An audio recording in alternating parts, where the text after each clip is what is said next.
Hi, I'm Lisa Hernandez. And I'm Lizzie Getty-Ehrlich. And we are your hosts for Scholar Strategy Network's No Jargon. Each month, we will discuss an American policy problem with one of the nation's top researchers without jargon. And this month, we are talking about racial inequality in K-12 schools.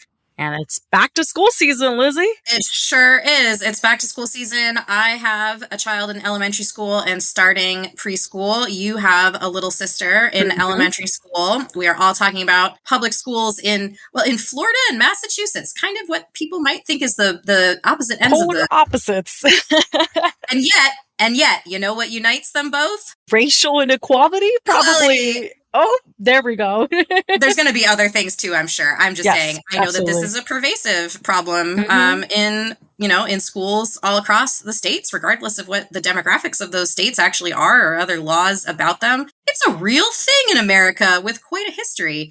But you spoke to a researcher about it. I'm so excited to learn what she has to say. Absolutely. Erica Frankenberg is a professor of education and demography in the College of Education at Penn State. Her research focuses on racial desegregation, inequality in K-12 schools, and the connections between school segregation and other metropolitan policies. Professor Frankenberg is the director of the Center for Education and Civil Rights. Here's our conversation. Hi, Professor Frankenberg. Thanks for coming on No Jargon. Thanks for inviting me. Of course. So you have written about racial segregation that persists in the school system. And I'm really interested to know what these numbers are telling us. Can you break down for me what segregation has looked like for marginalized students the past few decades? Maybe share some examples for different racial groups. Absolutely. I'd like to start in talking about this topic with the Brown Supreme Court decision from 1954. That was perhaps one of our most famous Supreme Court decisions in which a unanimous court said that segregation in public education is inherently unequal. At that time, there were 17 states in which Black children and white children went to separate schools, and most of those were in the South, or what was the former Confederacy of the United States. And so at that point in time, there were, of course, 30 states or so in which children were not segregated, but we had stark segregation in many of our states, including states where most of our Black children were living at the time. As a result of Supreme Court decisions and lower court decisions,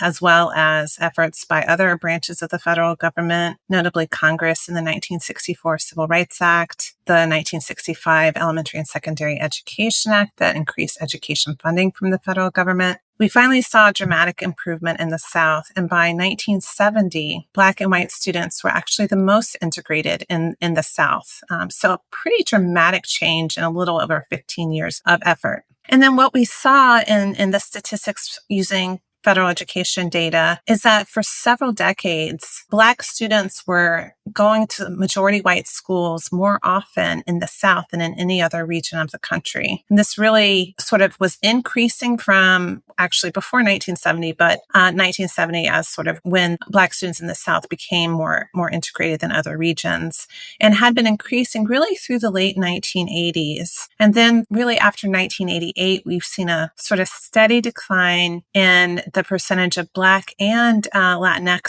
students who are going to non-racially segregated schools. And so what we see now is nearly 40% of Black and Latinx students go to schools that are 90 to 100% students of color. Among our public school students, we still see that the South has relatively lower segregation in comparison to other regions for Black students. But in all these regions, some concerningly high percentages given what we know from research about why desegregation is beneficial to all children as well as to students from marginalized backgrounds. So what changed in 1988 to cause this steady decline? I think first, actually beginning in the mid-70s, there were some Supreme Court rulings that started to limit what desegregation was required. And so one of the most notable decisions here is a decision out of metropolitan Detroit, Michigan. And so that decision was called Milliken v. Bradley. And in it, initially, the lower courts had found that the schools in Detroit, Michigan were deeply racially segregated and had ordered that in order to remedy the segregation, that there should be inter-district desegregation plan. So that was a desegregation plan that would involve 54 school districts, which sounds like a lot of school districts, but because many of these districts were quite small, it actually involved, kids walking across district boundary lines to schools that were close by. And so this was a metropolitan-wide plan that the lower courts had issued and had been affirmed by the circuit court. But the Supreme Court overturned that in Milliken v. Bradley and said that you could only fix a problem using the Detroit city limits. And there was a fierce dissent in that decision from Thurgood Marshall, who had been one of the lawyers arguing the segregation cases, including Brown. He said that this is a decision that we will live to regret. It will result in a Black school district and white school district. And certainly when we look at metropolitan Detroit today, some analyses have said that there are the most segregated school district borders because there is a deeply students of color concentrated in the city of Detroit school district. And there are some, fairly white and well-resourced schools very close by. And so, certainly one of the factors, particularly in the Midwest and the Northeast, where we have a number of very small school districts, the limitation on creating these solutions that reach across district boundary lines is one key reason that we see rising segregation.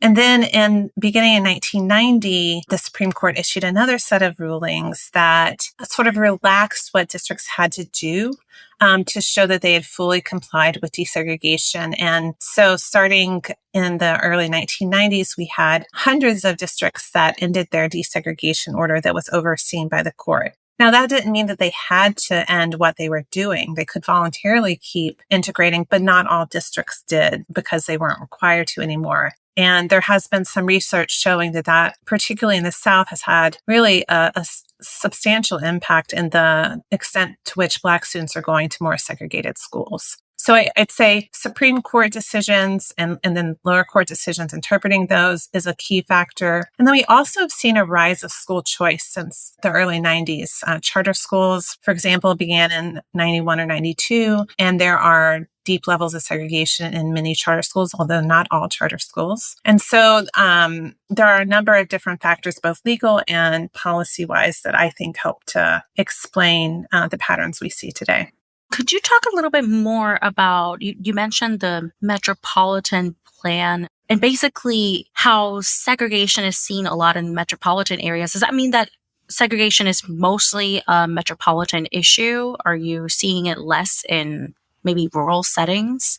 Right. I think we see segregation looking differently depending where we are. And therefore the solutions and what we can do also sort of differs. And, perhaps even the fact that we have these nuanced situations is why it's hard to find a one-size-fits-all answer to how to solve the problem of school segregation. So to think about metropolitan areas for a second, we actually see different circumstances depending on what region of the country we're in. The South traditionally has had more of a countywide school district nature. For example, the state of Florida has only countywide school districts, so millions of students, but only 67 countywide school districts. The advantage that has for metropolitan areas is there are relatively fewer school districts that students can be sorted between. And so you have both the city and the suburbs, to some extent, contained within the same school district. Given the limitations I just mentioned a few minutes ago, that could be an advantage for crafting school desegregation efforts. There was one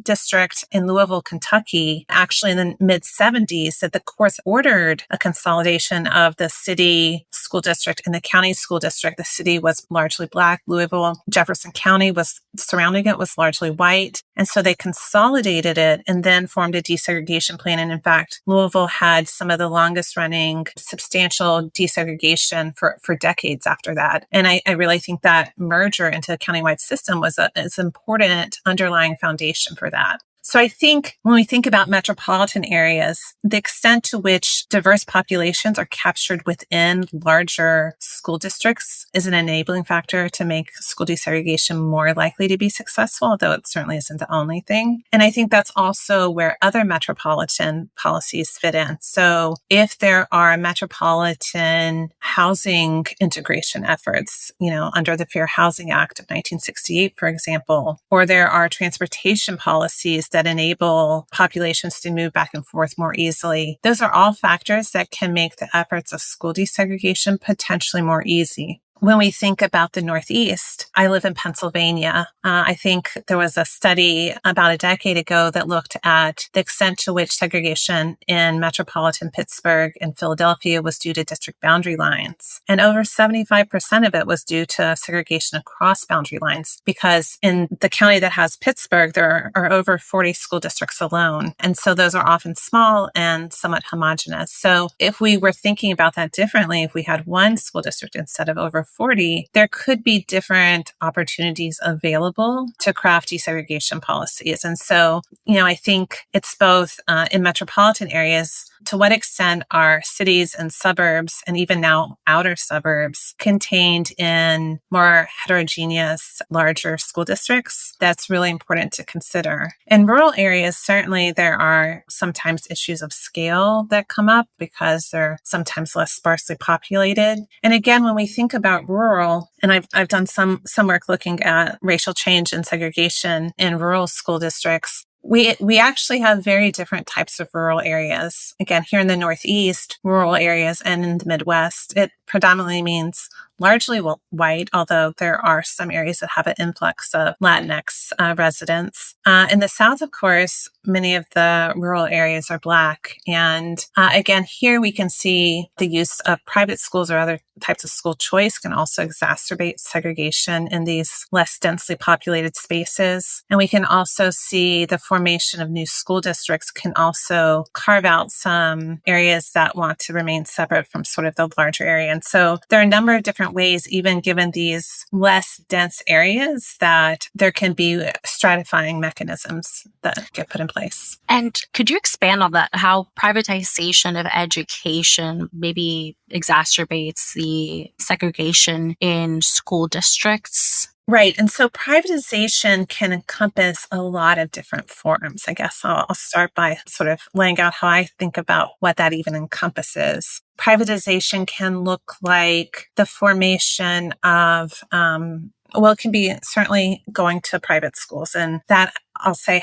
also has historical roots in that going to private schools was a way that many white Southerners avoided school desegregation efforts in the 60s during the era of massive resistance. So there are still, for example, today in some of these particularly rural areas in the South, private schools that were founded for white students to avoid going to schools that would have higher percentages of Black students in them. So that can be one form, going to private schools. And we also now have some states enacting voucher legislation that can assist families in paying for private schools. We have charter schools, which are publicly funded schools, and they look different depending on state legislation in every state. But to some extent, they also have some privatization elements because they're typically not part of a school district. And so they're a choice alternative to the public school district. And when students choose this at a differential rate, then that can overall create segregating effects. There are some states do allow for choice between districts if you can provide transportation, which again is somewhat privatized in that you're privatizing the transportation versus relying on publicly provided bus transportation, for example. So there really are a range of different ways in which choice or privatization are impacting who's considered part of the whole and who are available to desegregate with. And so in some places where there are still existing court desegregation orders, even sometimes charter schools, because they've had a segregating effect, have had to change their policies so that they don't impede district efforts to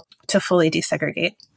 Well, we know that privatization efforts have been a huge part of the policy landscape when it comes to education in the South.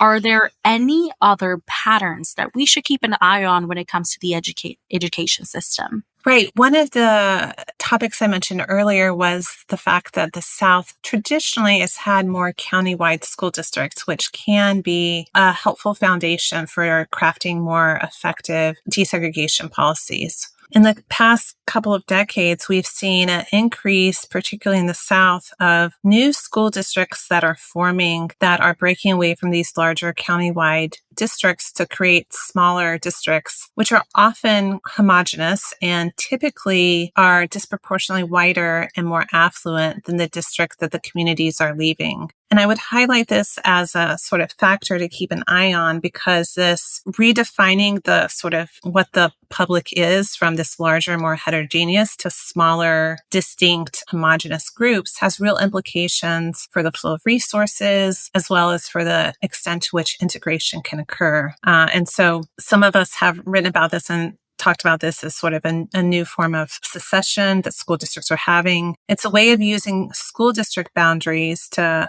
create new dividing lines about who can go to schools in which communities based on where you live and you can afford to live, which of course relates to an ongoing legacy of racial segregation. So I think that this is a really important issue to keep an eye on. There could be something done at the state level to try to change the laws to prevent this from happening. The federal government could review proposed new district formation to see whether it would have a segregating impact. But certainly the extent to which new lines are being formed that will separate students and resources is something that is concerning for equity.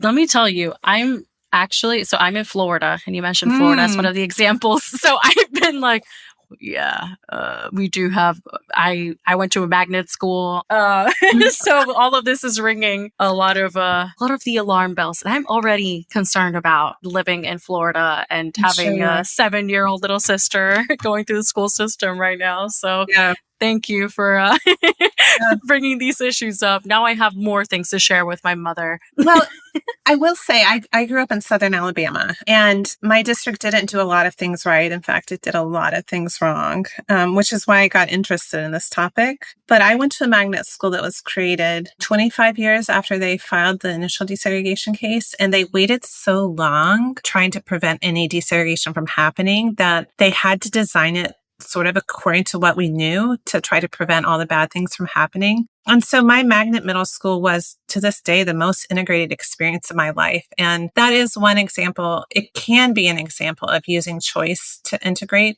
It doesn't always happen, but it is an example of how choice when it's designed with civil rights goals in mind, can help. So you mentioned court decisions earlier, and there's definitely one that comes to mind, and it's pretty recent. You co-wrote an op-ed in The Hill with another researcher, Dr. Genevieve Siegel-Hawley, addressing racial inequality and segregation in K-12 schools, and you tied it to this recent Supreme Court ruling that overturned affirmative action. Could you talk a little bit about how segregation in K-12 classrooms connects to this Supreme Court ruling on college admissions? Absolutely. We have been following this case pretty closely for a couple of different reasons and thinking about what the implications are for K-12 education. When I think of what was being considered by the Supreme Court, those were 2 universities' race-conscious admission strategies for undergrad education. And I should say, I did go to graduate school at Harvard, but not as an undergrad. These universities said that they wanted to consider, because of the educational benefits of having racially diverse classrooms and the experiences they bring, how it enriches the educational environment, they wanted to consider race among other factors in admitting a class. And this is only used in, a couple hundred higher education institutions that have more applicants than they have slots available. So this isn't what all universities do, just some. And what the Supreme Court did is they prevented universities from using this measure. But why universities had been using this measure, and they had been employing sort of some broader ones that have gradually been done away with, were because of the fact that our K-12 schools still provide unequal experiences and opportunities that position students very differently when they are being evaluated by some of our most competitive public and private universities in the country. So, Harvard rejects most of the applicants that they get, right? And often you have to have stellar test scores. You have to have a lot of extracurricular activities. You have to have very strong grades. And there are very unequal access opportunities to those kinds of experiences that would position students well for a school like Harvard or even a public university like UNC that, again, has far more applicants than they have slots available. And so we really wanted to call attention to the fact that if we're taking away one of these tools that helped to assess students in part in comparison to what opportunities they had, then it's really important to think about what can we do to make sure that K-12 educational opportunities are more equitably distributed across racial lines. So the U.S. Department of Education, for example, has done some reports that show that schools with very high percentages of Black and Latinx students, those students have much less access to AP courses.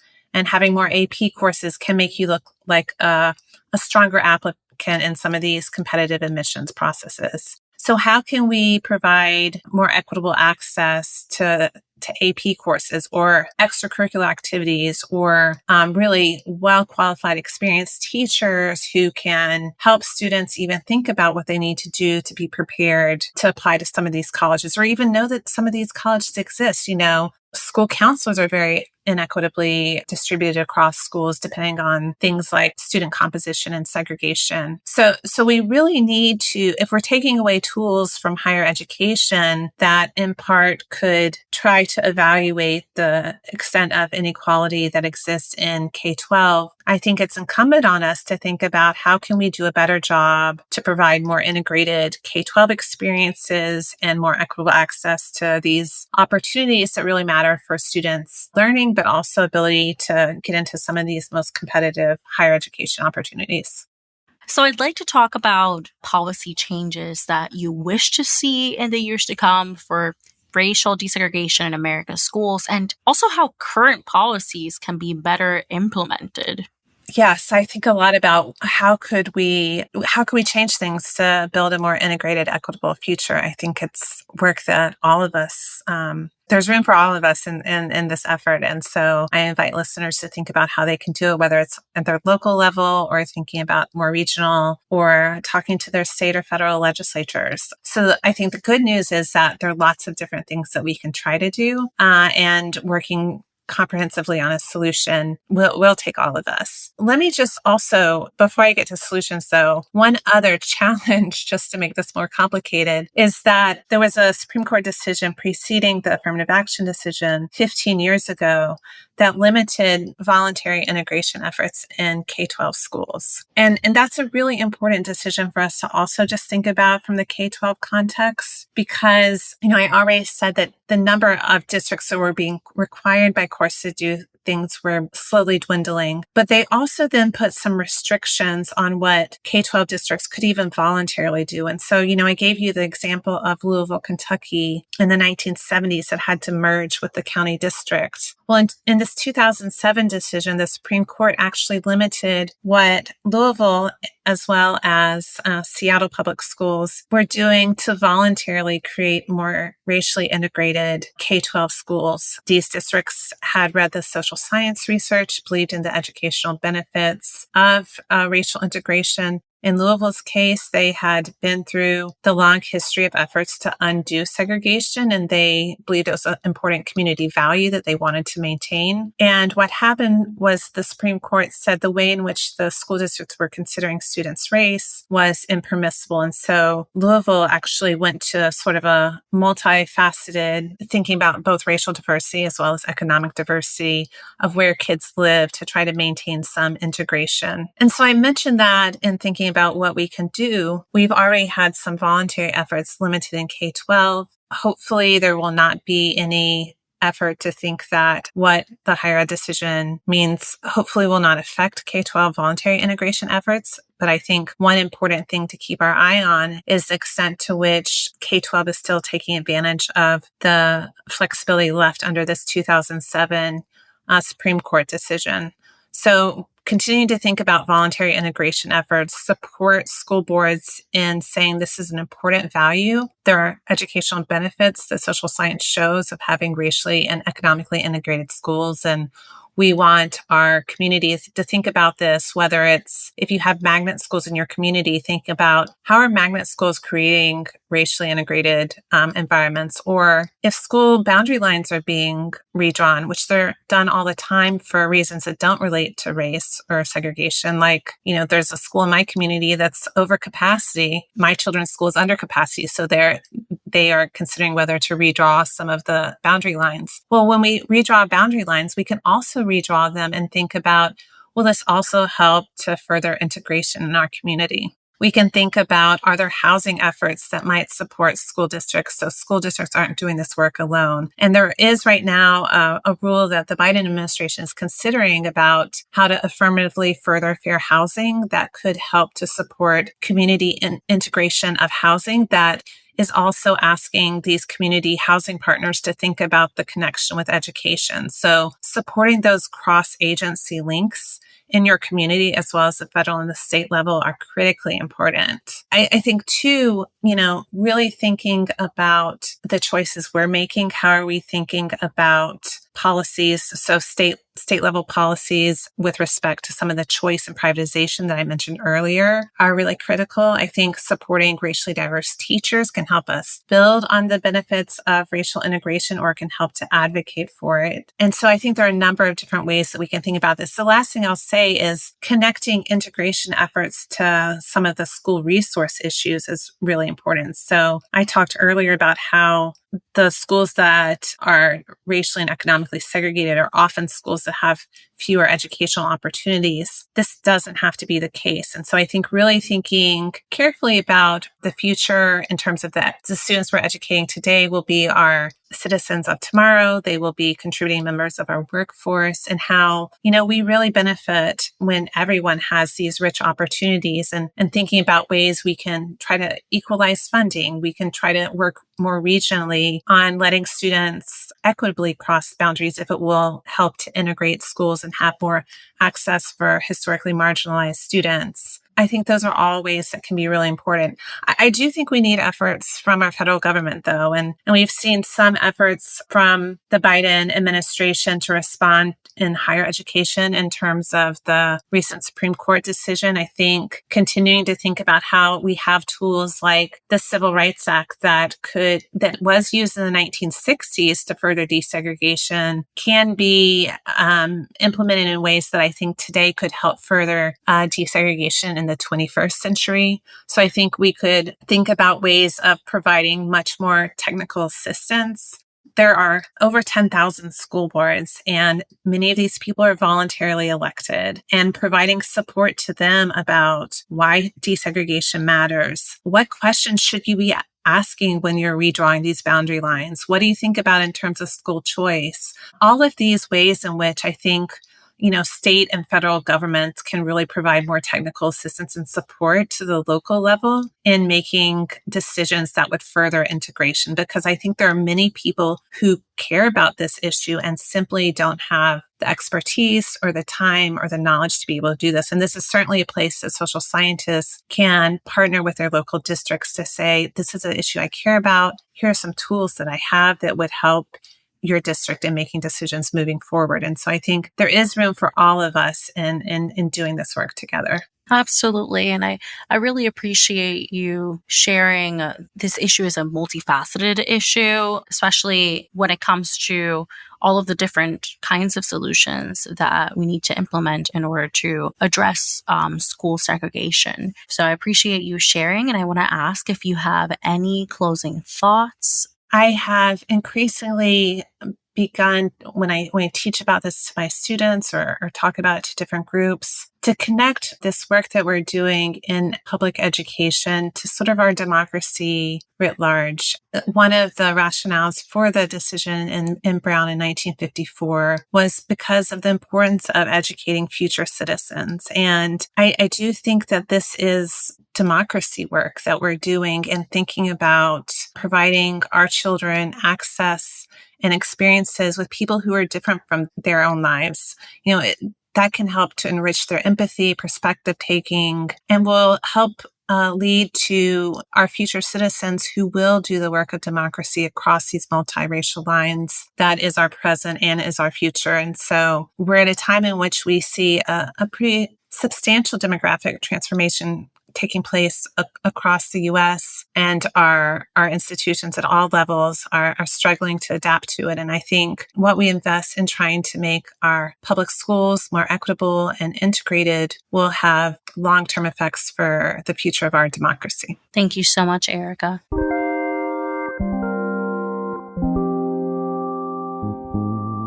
And thanks for listening. For more on Professor Frankenberg's work, check out our show notes at scholars.org/nojargon. No Jargon is the podcast of the Scholar Strategy Network, a nationwide organization that connects journalists, policymakers, and civic leaders with America's top researchers to improve policy and strengthen democracy. The producer of our show is Vandana Mozansaragan. Our audio engineer is Peter Lenane. If you like the show, please subscribe and rate us on Apple Podcasts or wherever you get your shows. You can give us feedback on Twitter at NoJargonPodcast or at our email address nojargon@scholars.org.